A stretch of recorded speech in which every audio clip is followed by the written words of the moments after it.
and thanks for joining me today for our second video in the series that we're covering the Legislative Research Council's website. This video is going to be covering a topic that's a little bit more complex than the last one, finding your legislator. We'll be talking about MyLRC. It's a really useful tool for tracking legislation as it goes through the session this coming year. You can also keep track of various committees, and basically just a way to keep track of and keep an eye on different issues as they move through the legislative cycle. So let's get started and take a look at how you use MyLRC and are able to be the most effective that you can be as a self-advocate or an advocate for causes and issues that are important to you. The first thing we're going to do again is open a browser window. And once we're open, we're going to use the address bar to type in sdlegislature.gov.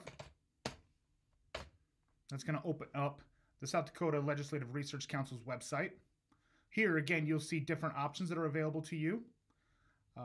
The first thing that I'm going to take a look at here is the 2024 bills.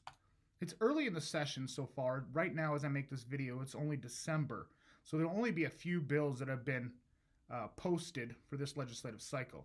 You can see here there are 10 House bills and 6 Senate bills. Also, there is a Senate joint resolution that's been put up there. You can first go to this page to see what issues and bills have been posted, to see if there's anything on there that you feel strongly that you want to keep track of as it moves through the legislative season. So in this case, I'm going to be interested in, for the purposes of this video, a House bill that is meant to amend the requirement to employ a county veteran service officer, and a Senate bill, revised provisions regarding township contracts for snow removal. That's House Bill 1007 and Senate Bill 4. So the first thing I'm going to do is I'm going to go to the top here to the tab that says MyLRC Plus. Click that. First thing you're going to want to do is set up an account. If you don't already have one, you're going to want to provide them with an email address. I'm going to make one up here and say cole@email.com.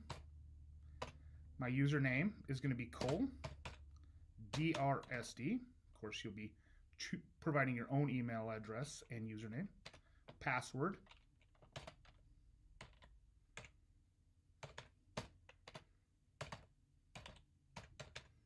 You'll type in the same password twice and then create an account. It's just that simple. Okay, once you've selected a username, provided your email address, and set a password, you'll now be entered into the MyLRC website. Here you'll see on the left-hand side a list of options: meetings, documents, notes, administrative rules, statutes, intern application, bills, session committees, interim committees, archives, and notifications.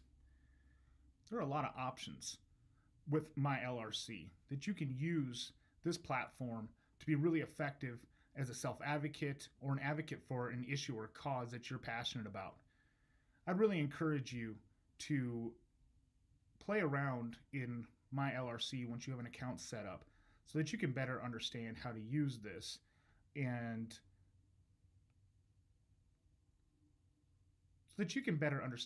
use MyLRC and become a more effective self-advocate and an advocate for those causes.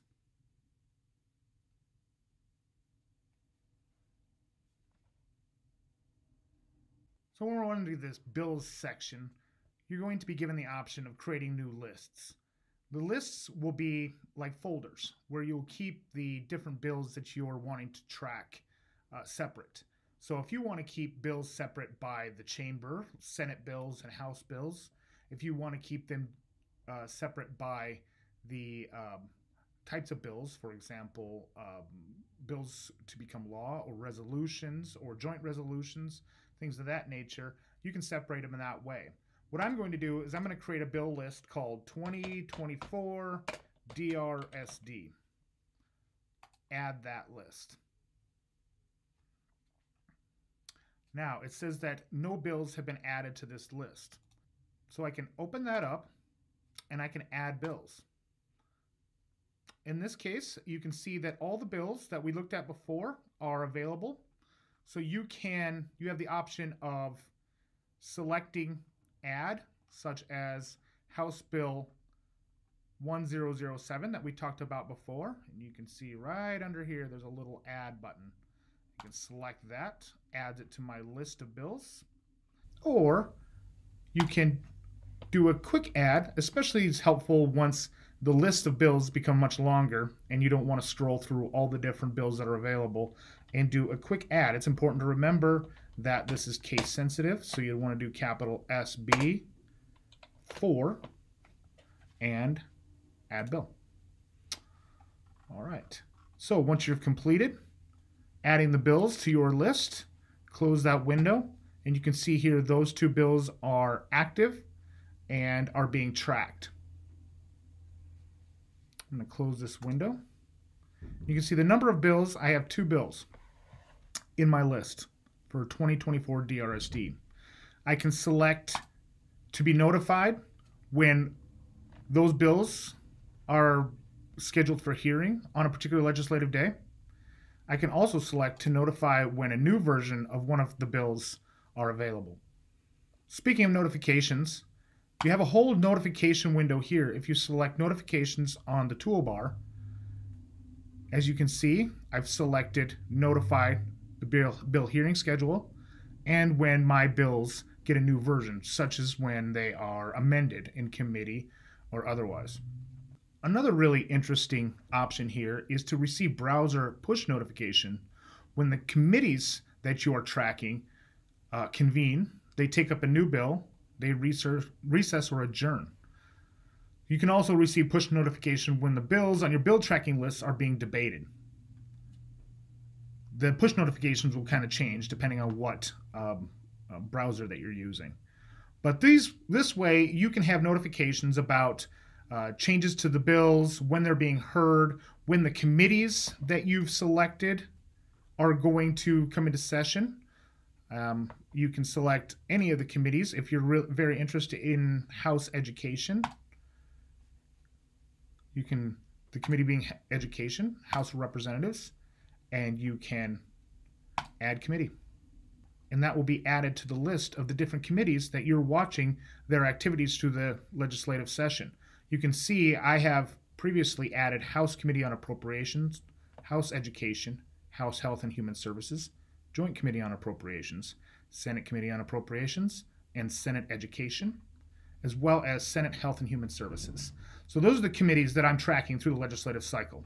Anytime one of those committees posts an agenda or calendar, I'm notified. Or if they post minutes or a journal, I'm also notified of that action. So that's MyLRC. It's a tool that you can use on the South Dakota Legislative Research Council's website. You get to that by typing in your address bar, sdlegislature.gov. Select MyLRC, set up an account, and put the bills that you're wanting to track into your list of bills. You can also do session committees, interim committees, statutes that might be affected by legislation, or other items so that you can be well informed and be well equipped to participate through the legislative cycle. If you have any questions over the use of MyLRC or any other function of the South Dakota Legislative Research Council's website, give us a call at Disability Rights South Dakota 605-224-8294, or reach out from our Facebook page at Disability Rights South Dakota on Facebook. Thank you very much and have a good day.